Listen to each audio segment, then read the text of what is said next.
Hello, everyone. And I am speaking about something that um, feels really powerful and feels really important. And I think it's really going to empower you for me to speak about this.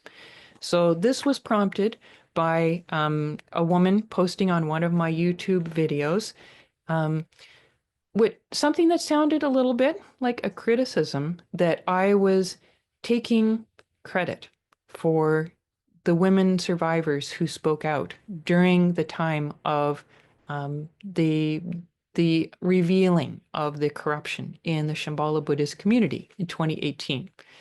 And so I would like to speak to the difference between speaking your truth and being an activist, because it's true that there were a lot of women who were speaking their truth at that time. And as far as I know, I am the only one who was being an activist. And there's a powerful difference between these two things. And also to give some further context, 2018 is when Me Too was happening. So a lot of women were coming out and sharing their stories and speaking their truth. It was a powerful time that I think, a lot of us really appreciate. And so in the Shambhala Buddhist community, there were a lot of survivors that were coming out and telling their stories. And also, there was, it was a very chaotic, kind of messy crisis time, which does that sound familiar to what we're in right now? And it was a very creative time.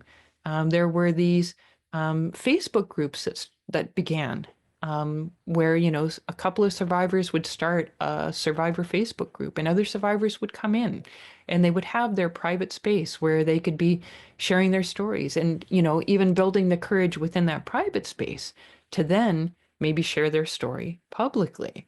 So, there was kind of like different different characters to the different groups, which again, it's like this beautiful grassroots kind of activity that happens in messy times, like what we're in right now. And so, these different survivor groups, they had, very different characters and they would appeal to different people and they were serving a lot of needs. And so when you're speaking your truth, there can be different reasons for speaking your truth. So I'm bringing out my sword of Sherab for those that are, following the Saramanju sword of Sherab, having really clear insight and looking at things clearly and really seeing things as they are.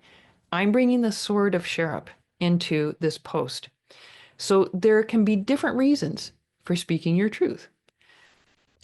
Some people, some survivors, they speak their truth purely for themselves. It is an act of healing, an act of self-love to share your story of having been violated, having been abused, so that you're not just like carrying around this dirty secret.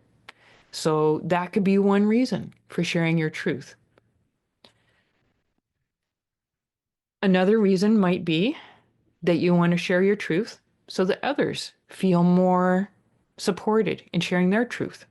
So, so that, you breaking the silence creates more space for other survivors to come out and speak as well.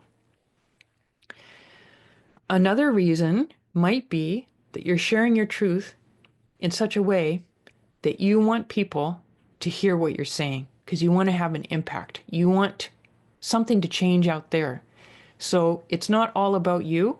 You are getting into the mind and the heart of the people who you're sharing your story with, and you're sharing your story in a way like you know them well enough that you're sharing it in a way that you honestly believe has the best chance of them actually hearing it. So there's three different places that people can be coming from in sharing their truth. And so that intention behind the sharing your truth, it's important to acknowledge that. And in terms of effectiveness, if a woman is very angry and shares her truth with the bile of the anger that she feels, which we have to admit, like women that have a lot of bile in their anger, it's because they have been through outrageous, outrageous violation. And so there can be situations, and I've seen them, where a woman is sharing her truth and it is infested with that bile of her anger. And the unfortunate thing is that it can immediately shut down the ears, shut down the hearts of many people who hear her truth. Like, a post on social media. It can cause people to respond by shutting down. It can cause people to divert the truth and to say, oh, she's obviously really angry. She must be crazy. So this can be a very sabotaging effect of speaking just out of your own rage and your anger, is that it can actually cause people to write you off and to say, wow, she is obviously, really traumatized and really angry and crazy. I'm not going to listen to what she's saying. She must be, she must be out of her mind because what she's saying couldn't possibly be true. When in fact, it all is true. So, so this is just giving the spectrum that I'm presenting on speaking your truth and how it can have different impacts. Maybe it really helps you just to get your truth out there. It also may not land and be believed by people if you are telling your truth just from that deep anger. So these are things about telling your truth. So in the story of the Shambhala Buddhist community, the bad stuff, if we had to use the word evil, the dark stuff that was happening in that community had been happening for decades. And in fact, there had been several attempts prior to Buddhist Project Sunshine, the organization that I founded and led, several attempts before then to expose the seedy stuff that was happening in this cult, including, being written up in the media and, having this sort of, dramatic splash. Because, the media, they're really about making money. And so dramatic stories gain more interest, make them more money. So, dramatic stories about these terrible things that happen in Shambhala, but there would just be, the drama splash, and then it would all be gone. And nothing ever changed. Okay, I'm crashing around here. Nothing changed for decades, even with people exposing what was going on. And so this messy energy that happened in 2018, which I would suggest is similar to what's happening right now, that's when these grassroots survivor groups sprang up, and it was a time of healing for survivors. And what I'd like to talk about is how Buddhist Project Sunshine was different. And that's why I do claim that Buddhist Project Sunshine is a reason that the cult leader was exposed as a sexual predator. It was coming out of activism, not from a place of just speaking your truth. There is a difference. And it's not that one thing is better than another, but I'm talking about creating effective change. You need to come from a place of strategic activism. It has to go beyond just saying your truth. So I was a survivor of the abuse in Shambhala. I grew up as a kid. I was sexually abused by a number of community members, some of them high ranking. So this happened to me. I was a survivor. I had to do a lot of healing in order to be able to heal the impacts of growing up in these circumstances. Profound healing. And it gave me a lot of skills for what I'm doing now because of all the healing work I had to do. But I did not do Buddhist Project Sunshine to get my truth out there. And in fact, I never even shared my story of abuse because that's not what I was doing. That was not what my objective was. What I did was for a different reason, and it was very clear. What I did with Buddhist Project Sunshine came out of my compassion and my passion for my community and wanting it to be a healthy community. So we want to just like take a moment and say, in terms of the US situation, do people want to be getting their story out there so that they are heard, or do they want to participate in action that is removing this darkness and making America the golden goodness and great country that it can be? So where are you coming from? So where I was coming from was wanting to make the Shambhala community the beautiful community that I believed it could be. And it came from my passion for this community and my compassion for the people in the community. So I dove in to developing incredibly creative, innovative, and effective strategies. I did not go and study effective activism that had been done in the past, in other contexts. I dove deep within my heart and my mind and brought out my sword of Sherab, and I created these innovative and effective strategies for forming this activist project, Buddhist Project Sunshine. I created everything that I used. I created it. I just, I looked at what was going on and I looked at what I could come up with that would slice through that and reach the hearts of the community. And I did. So after I published 3 different reports, Buddhist Project Sunshine Phase 1, 2, and 3 reports. So after I published the Phase 1 report, I attracted a professional investigator, Carol Murchison. And she, through a number of meetings, she eventually decided to come on board and to be an investigator for the work that I was doing. And she did it pro bono, very generous, deeply kind, compassionate woman who will always be a heart friend for mine until the first of us dies. So the way that we arranged it is that I was overseeing her investigation. So she did the investigation, I oversaw it.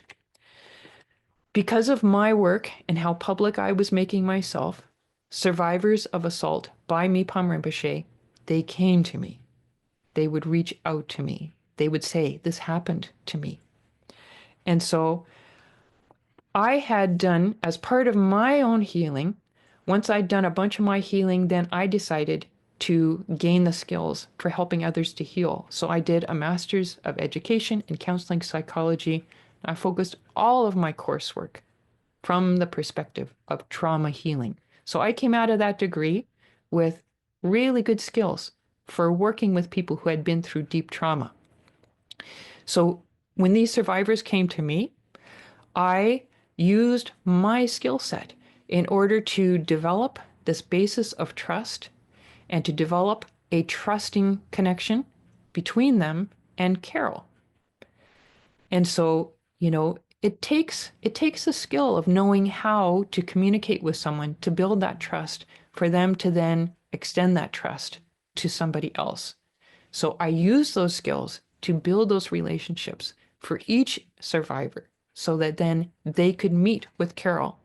And so she professionally interviewed them for hours and hours, each one individually. Hours and hours of interview, taking notes, using all of her professional skills. Like, she's in the forefront of her field of investigating sexual harassment in the workplace in the United States. She's so far in the forefront of her field that she's been a trainer for sexual harassment in the workplace investigators. She really knows what she's doing. So she would interview each survivor for many hours, and then she would do hours of looking into corroborating evidence. So, like with each survivor's story, there would be other people around who witnessed certain things that happened. So, Carol would then find those people and interview them to also gain corroborating evidence for what happened. So, this is the kind of depth that needs to happen for effective change. And this is obviously very different from just simply, a single person speaking their truth out into the collective through a social media post. So it gets a lot deeper than this. So I published the phase 1 report. Carol came to me after that. Then I brought survivors in that came to me into connection with Carol. She interviewed them, and she was preparing a report of her findings. And then I was going to publish an overall report. So that was Buddhist Project Sunshine Phase 2. Well, when the Shambhala leadership found out about this report and that I was going to publish it, they threatened to sue me, Carol, and everyone involved in that report. At that point, every survivor whose testimony was in the report and Carol herself, they all backed out. And in Carol's case, she said, I'm sorry, but I cannot take this professional hit of being sued. So, understandable. So here's where it gets really, it was David and Goliath in the beginning, but this was where it was David and Goliath because it was just me. Everybody else backed out because they were afraid of the Goliath. There was Mipam Rinpoche, the guru, and there were very powerful, influential men around him who gained everything by being in Mipam Rinpoche's close circle. They were not going to let go of their power. So they brought up this big threat. We will sue you if you publish that report. I'm going to be honest. I hadn't had much experience with anything legal or lawyers, but whatever you want to call it, I had the hand of Yeshe Tsogyal. I had the hand of God upon me. And I did not give up. Yes, I was tired. I was so exhausted. I had been receiving personal assaults through social media from people who I thought were my friends, who were spreading terrible lies about me because they wanted to defame me so that people wouldn't believe me. It was a horrible situation. How many times would this be the place where the leader of a movement would give up and it would just silently, the whole wave would silently go back into the ocean, which is what the Shambhala leadership wanted.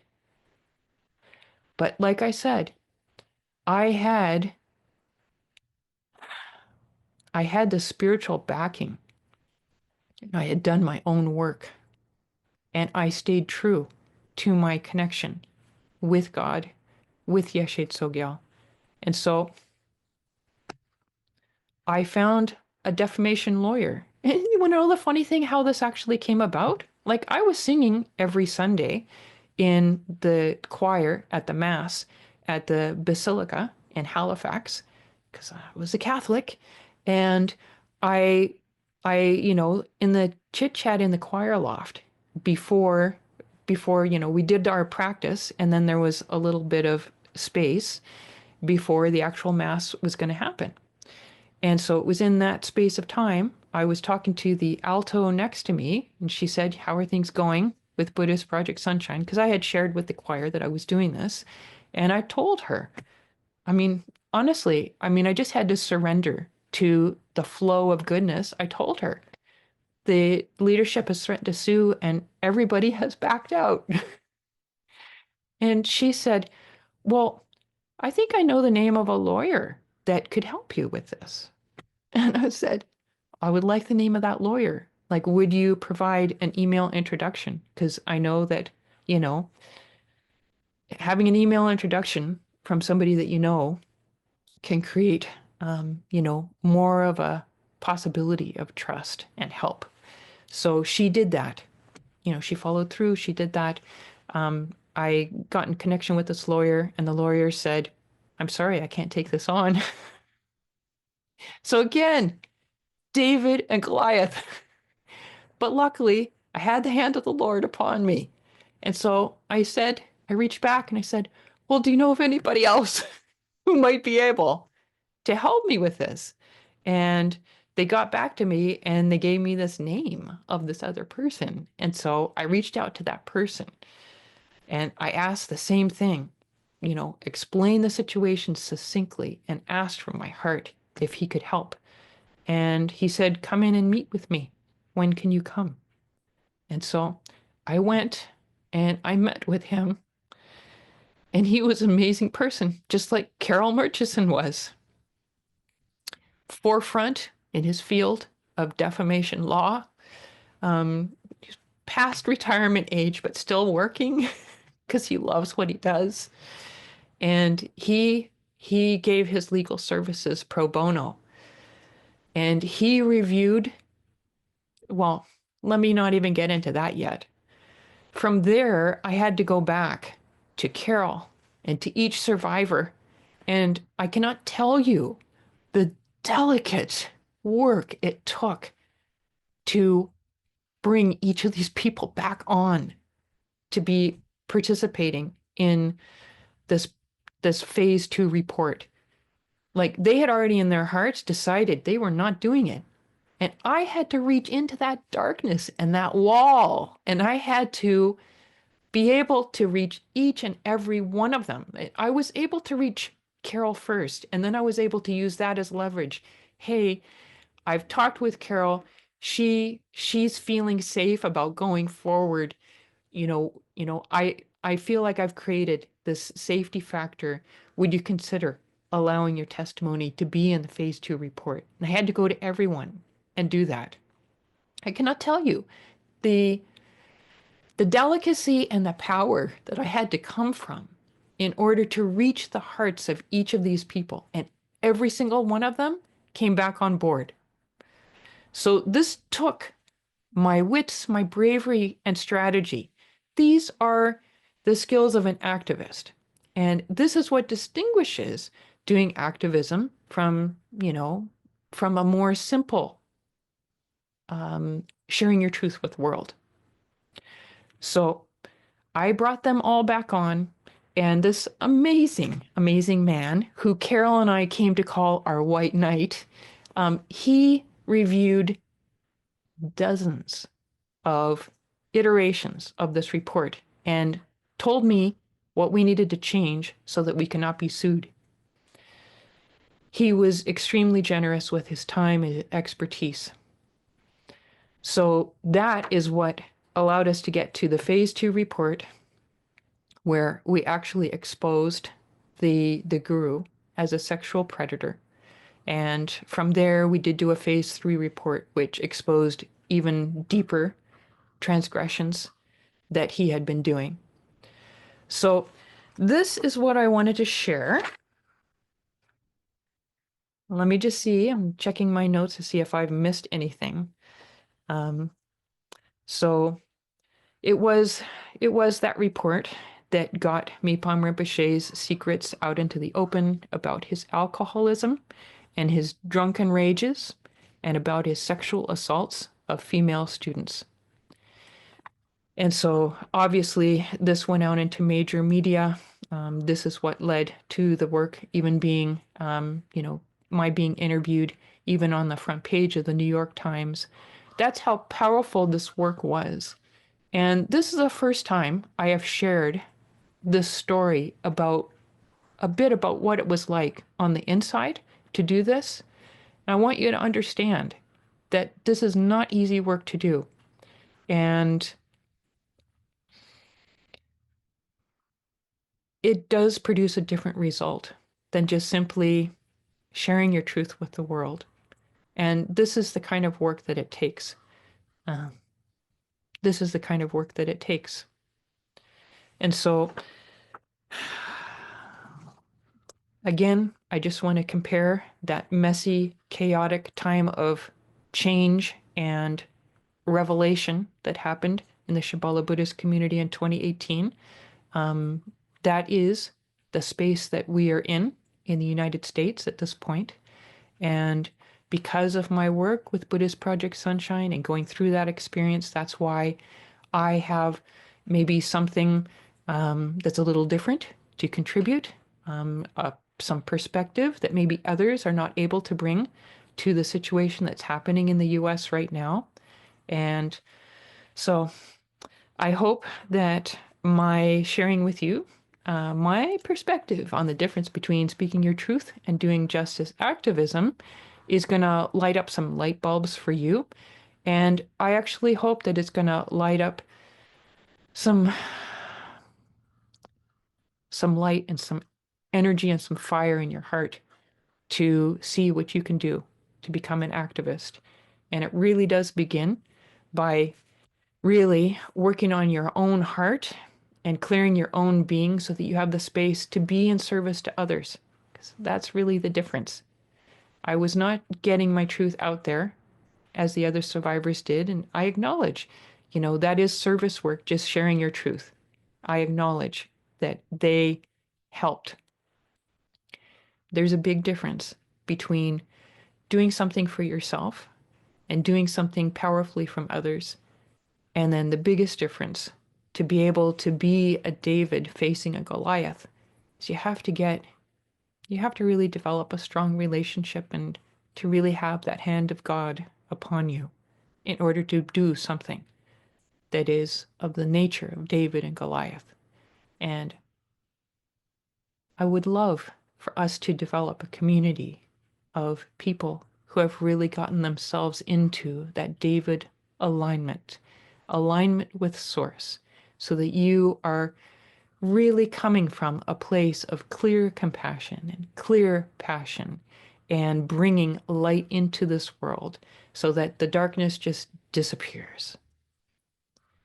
So I hope that you receive my sharing with some kindness, because it was not easy to share this. As I said, I have not shared this before. So I hope that you can receive this with some kindness, and I look forward to our work together. God bless.